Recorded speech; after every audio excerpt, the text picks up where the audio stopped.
America Iran శాంతి చర్చలకు సర్వం సిద్ధమైంది. ఇస్లామాబాద్ వేదికగా ఇవాళ ఇరుపక్షాల మధ్య భేటీ జరగనుంది. ఇప్పటికే అమెరికా, ఇరాన్ ప్రతినిధుల బృందాలు ఇస్లామాబాద్ చేరుకున్నాయి.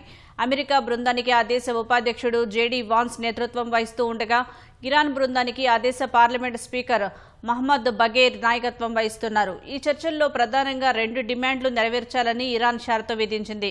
లెబనాన్పై ఇజ్రాయెల్ జరుపుతున్న దాడులు వెంటనే ఆపాలని, స్తంభింపజేసిన తమ ఆస్తులను విడుదల చేయాలని షరతులు విధించింది.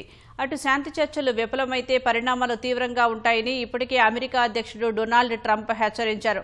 అమెరికా ఇరాన్ చర్చల నేపథ్యంలో పాకిస్తాన్ రాజధాని ఇస్లామాబాద్ కట్టుదిట్టమైన భద్రతా వలయంలోకి వెళ్లింది. ప్రభుత్వ భవనాలు, విదేశీ దౌత్య కార్యాలయాలు ఉండే రెడ్ జోన్ను సాయుధ బలగాలు అధీనంలోకి తీసుకున్నాయి. నగరం అంతటా సెక్షన్ 144 అమలు చేస్తున్నారు. 10,000 మందికి పైగా పోలీసు, పారామిలిటరీ సిబ్బందిని మోహరించారు.